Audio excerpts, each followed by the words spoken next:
Ramayana, Part 16, Manthara's Evil Counsel. Kaikeyi was the third wife of Dasharatha. She had a confidant, Manthara by name. Kaikeyi had brought this trusted servant from her father's palace at Kaikeyi. Manthara was a very ugly looking woman. Besides, she was a hunchback. The very sight of her frightened children. She was also a tale bearer. She would carry tales and slander against those whom she disliked and harass them. Therefore, nobody liked her. But Kaikeyi was very partial to her because she had come from her father's palace. Manthara saw the courtiers emerging from the assembly hall after the decision to crown Sri Rama was taken.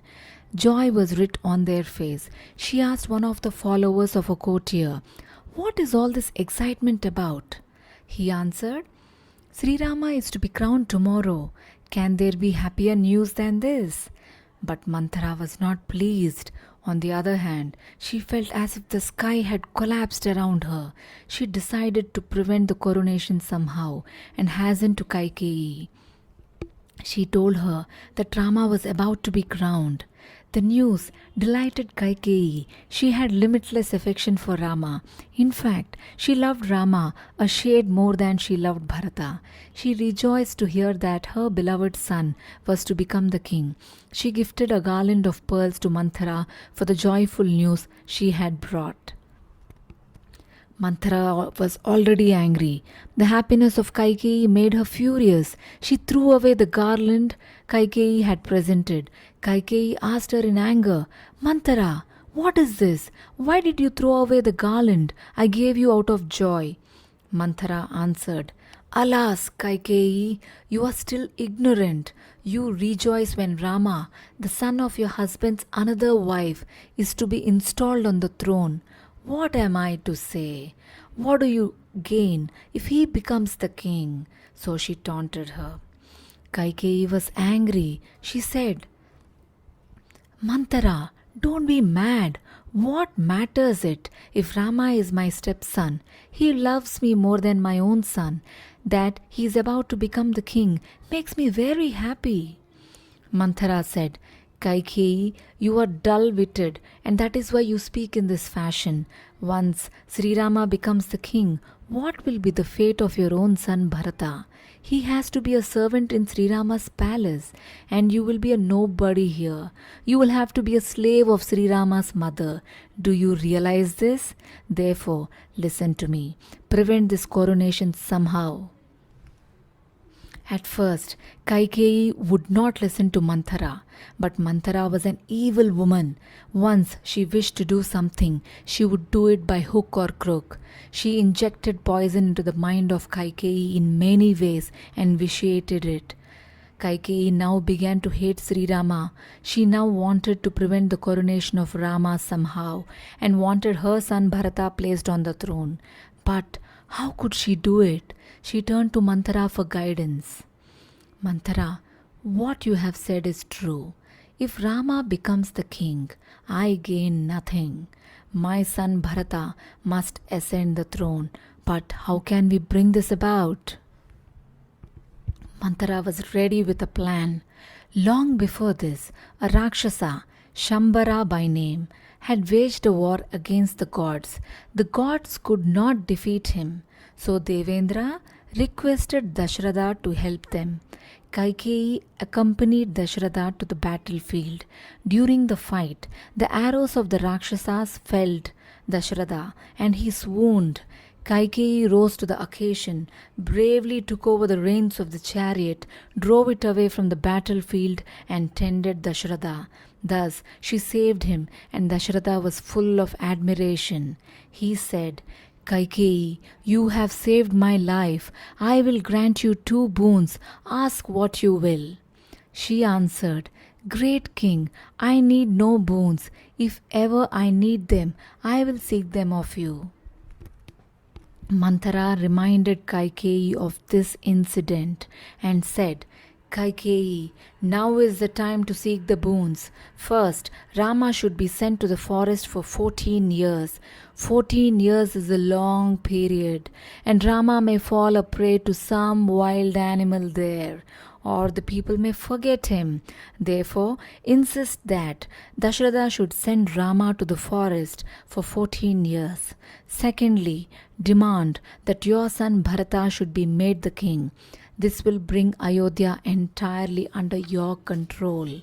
Kaikeyi was delighted with Manthara's suggestion. She made up her mind that, come what may, she would have the two boons. By then, Dasharatha had completed the session of the royal court and so came to Kaikeyi's palace. He was bursting with eagerness to tell her about the approaching coronation of Rama and delight her.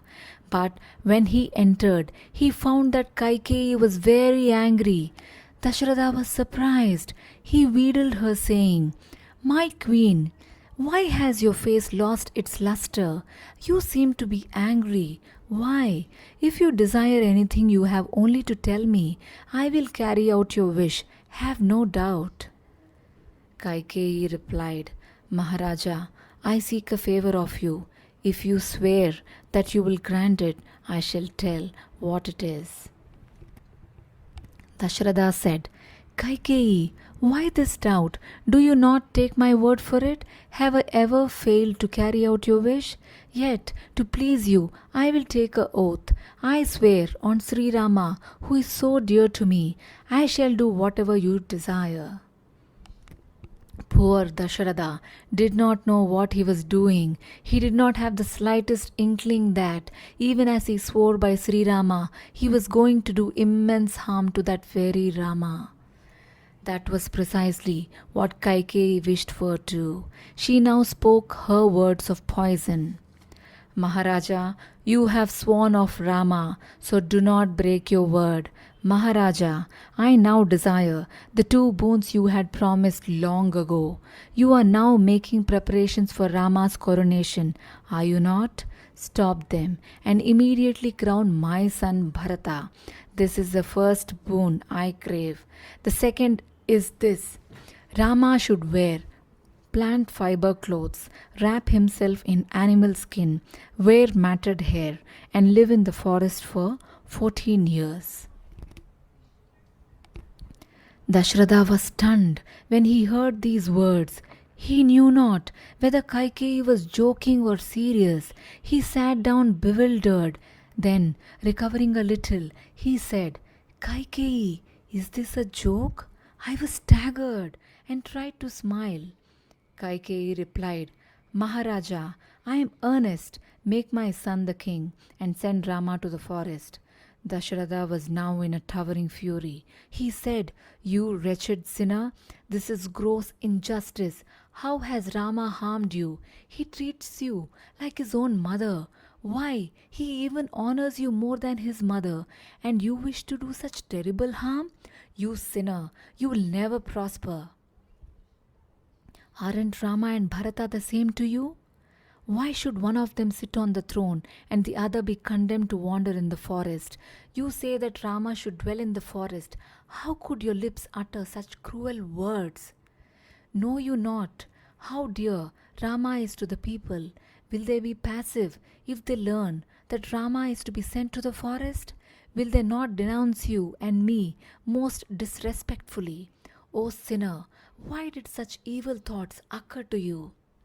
Kaikeyi, I implore you, be not obstinate in this matter. I beseech you, be generous." Even as he spoke, he lost consciousness. Dasharatha's miserable plight did not move Kaikeyi in the least. Instead, she was enraged. She said, "Maharaja, what meaningless talk is this? You swore on Rama that you would grant whatever I sought, and now you are all tears. This is shameless. I seek two boons. Rama should be sent to the forest and Bharata should reign in Ayodhya. You have no choice. You are bound to grant me these two boons." Kaikeyi's words almost drove Dasharatha mad. He wept and raved and bewailed his lot. He lamented, Kaikeyi, I did not perceive the dreadful poison behind your loveliness. I was a fool to believe that whatever is beautiful is bound to be good. Should I banish poor Rama to the forest just for your sake? Oh, I wish that I had died before I was reduced to this state. He collapsed and began to roll on the ground in his wretchedness, and again he lost consciousness. Night descended on Ayodhya. The next day dawned. The citizens, ignorant of what was going on in the palace, rose early and offered special worship in temples. Splendidly dressed, they wended their way to the palace. But within the palace, Dasharatha was piteously bewailing his lot and beseeching Kaikeyi, I beg of you, withdraw your demand. But her heart was hardened. His wretched plight did not move her in the least. Instead, the denial of the boons provoked her even more. She said, Maharaja, if you are hesitating to inform Rama of my wishes, I shall do it. She called a servant and asked her to fetch Rama at once. As soon as Rama was told that Kaikeyi had summoned him, he left his palace for Kaikeyi's palace. While on the way, when he came to a temple or square or sacred place or to a school, he made a pradakshina. Pradakshina means passing around a sacred place or object reverentially in a clockwise direction.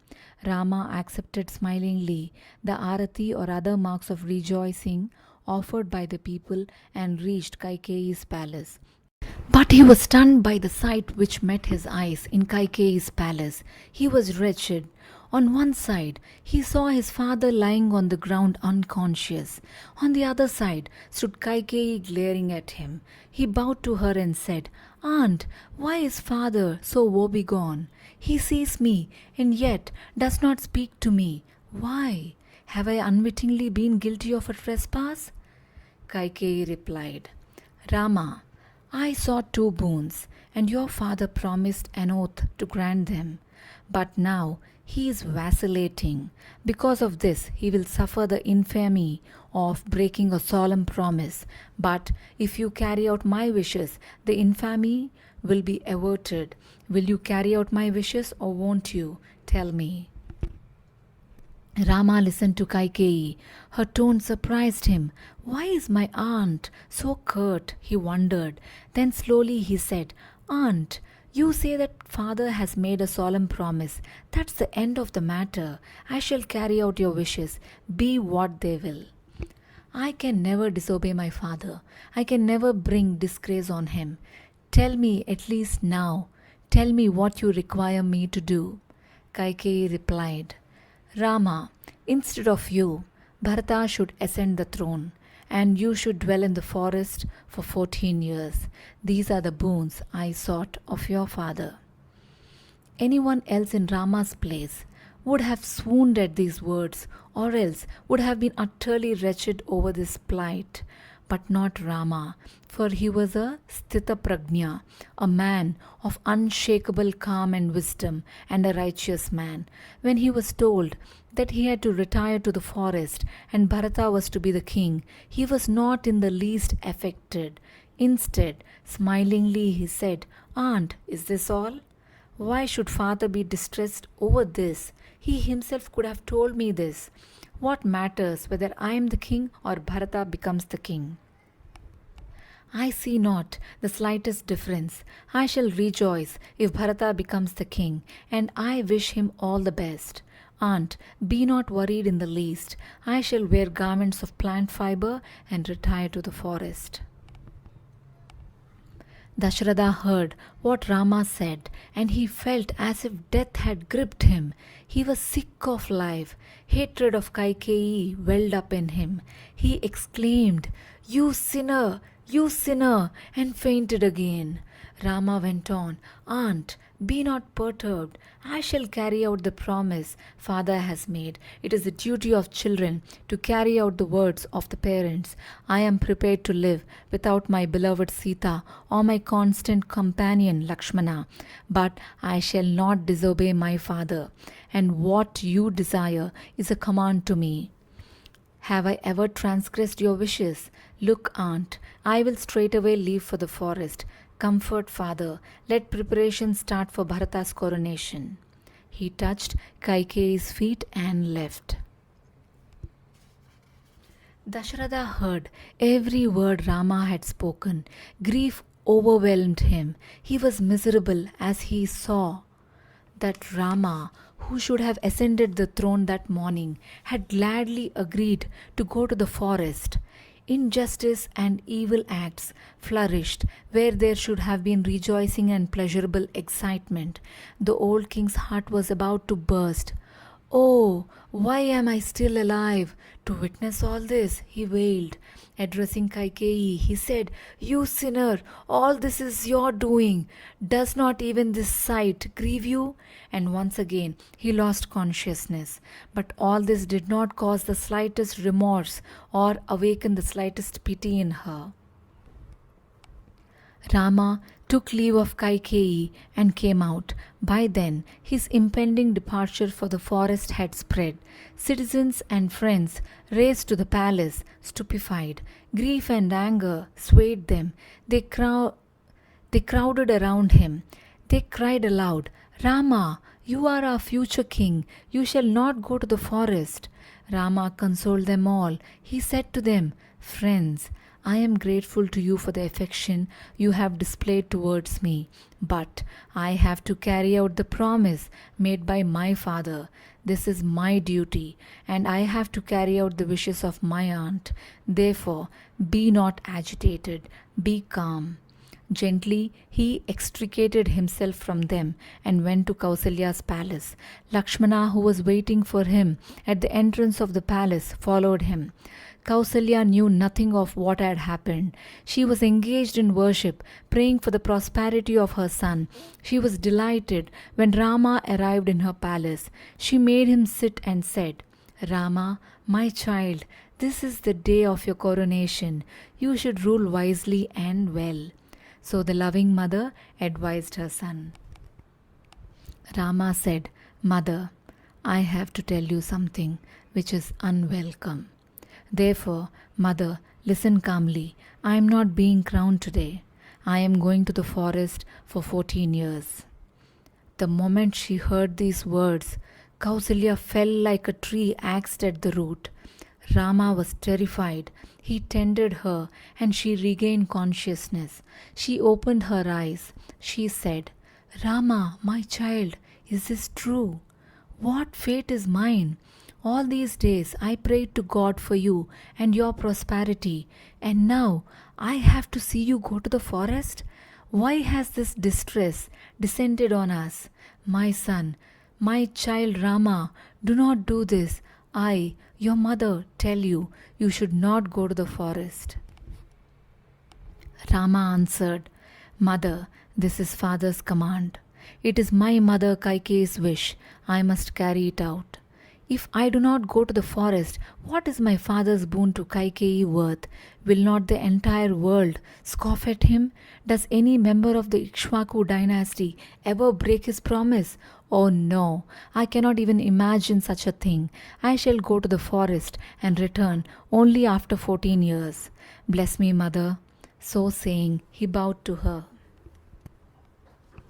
No words can describe Kausalya's grief.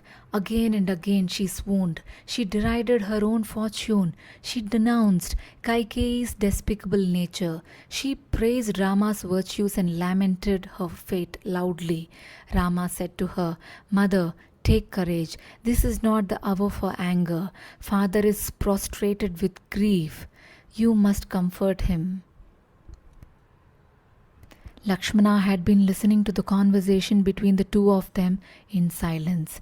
Now he could no longer contain himself. He was furious. He said, Brother, it is not right that you should honor the word of an evil woman and go to the forest. Is it not out of selfishness that Kaikeyi desires you to go to the forest? She has an evil design. She wants her son to be crowned. You ought not to defer such a wish. Rama replied, Lakshmana, it is not for us talk about Kaikeyi's design.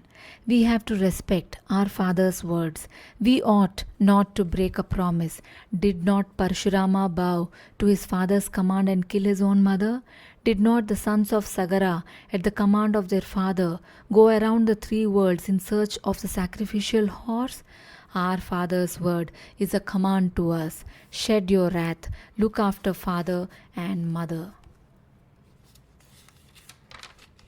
Lakshmana, do not be angry with Kaikeyi.